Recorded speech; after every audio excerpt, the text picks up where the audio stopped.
Okay, so बच्चों we have discussed about the glycolytic pathway, that glycolysis takes place in the cytoplasm, where uh, one molecule of glucose is converted into two molecules of 3 carbon compound pyruvate. Okay, so now we also discussed about the fate of pyruvate or pyruvic acid. We studied that in case of anaerobic conditions, that means in the absence of oxygen, pyruvic acid is converted into ethanol and carbon dioxide in yeast,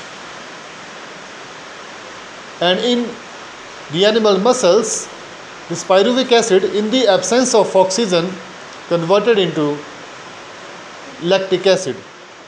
But in the presence of oxygen or aerobic respiration, this pyruvate or pyruvic acid undergoes another pathway known as TCA, tricarboxylic acid cycle or Krebs cycle. So here you can see we are talking about aerobic respiration, where the complete oxidation of pyruvate by the stepwise removal of all the hydrogen atoms, leaving 3 molecules of carbon dioxide. The passing on of the electrons removed as the part of hydrogen atoms to molecular oxygen with simultaneous synthesis of ATP. So here you can see, मैं आपको आगे बताता हूँ इस चीज़ को. यहाँ देखिए,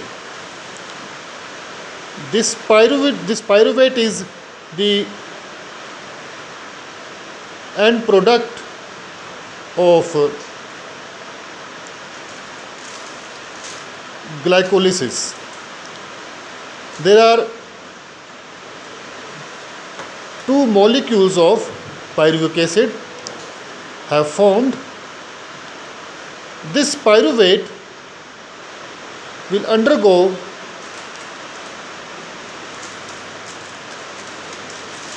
decarboxylation, यानी यहाँ पे CO2 को यहाँ से रिमूव किया जाएगा. So pyruvate will be converted into acetyl coenzyme A, which is a cofactor, acetyl coenzyme A, and while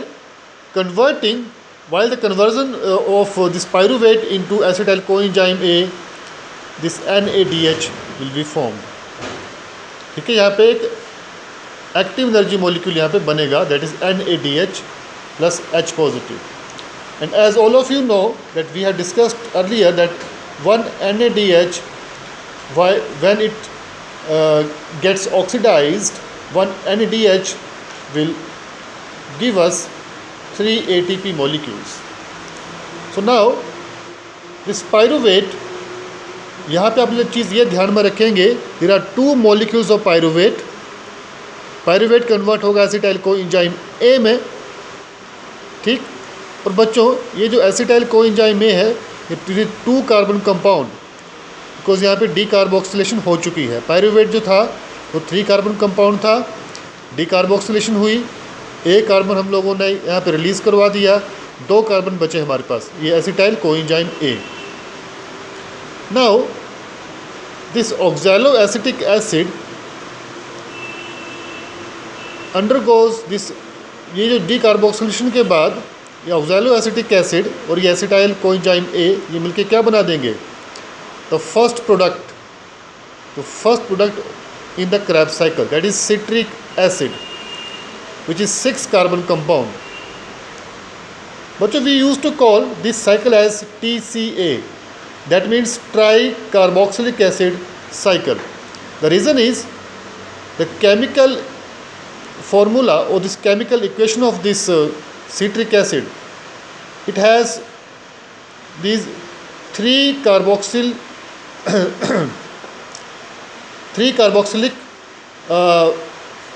the group are there, COOH.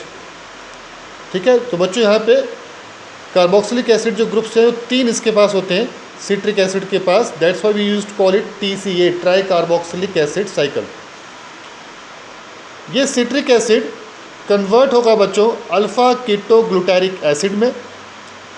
Again decarboxylation will take place. देखो यहाँ पे फिर से डीकार्बोक्सिलेशन हुई है, यहाँ फिर से डीकार्बोक्सिलेशन हुई, 6 कार्बन कंपाउंड यहाँ से देखो बच्चों रिड्यूस होके 5 कार्बन कंपाउंड रह गया, क्योंकि यहाँ पे डीकार्बोक्सिलेशन हुई।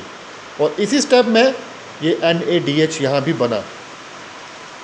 Then this alpha ketoglutaric acid ये बच्चों चेंज होगा आपका आगे, ठीक है।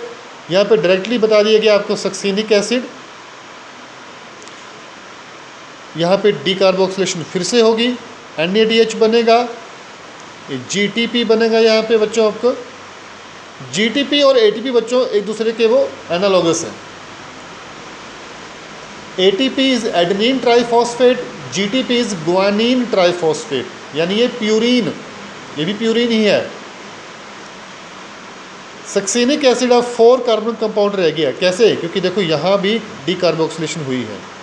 नाउ सक्सीनिक एसिड अब ये बच्चों कन्वर्ट होगा मैलिक एसिड में, और यहाँ पे क्या बनेगा ये FADH2, ठीक है, फ्लेविन एडेनिन डाइन्यूक्लियोटाइड।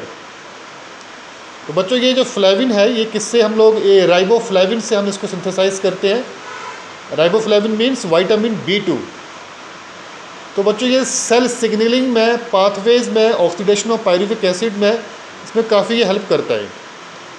तो ये FADH आगे चल के जब इसको ऑक्सीडाइज किया जाएगा it will give us 2 ATPs। Then this malic acid अब ये कन्वर्ट होगा इनटू ऑक्सैलो एसिटिक एसिड, और इस स्टेप में भी आपका एक NADH आपका बनेगा।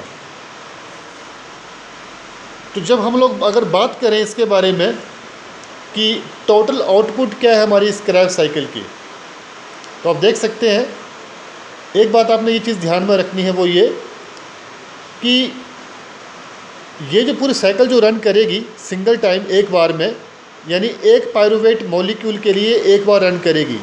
We have 2 molecules of pyruvate, that means इस साइकिल को 2 बार यहाँ पे रन करना पड़ेगा। तो यहाँ देख लीजिए आप लोग,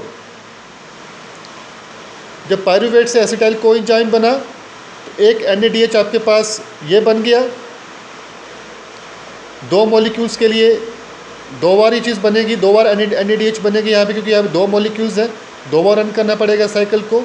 तो यहाँ पे हम लोग 2 NADH लिखेंगे, मतलब 6 ATP आपके यहाँ बन गए।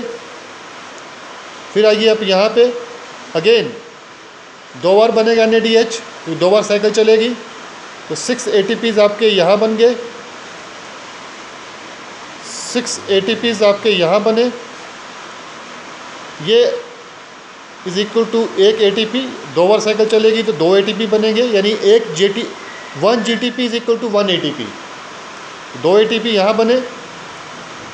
यहाँ पे देखो बच्चों FADH 2 बार साइकिल चलेगी तो 4 ATPs बनेंगे, और यहाँ पे again 6 ATPs। You can see over here how many ATPs are getting synthesized. 6 plus 6 12, 18, 20, 24 and 30.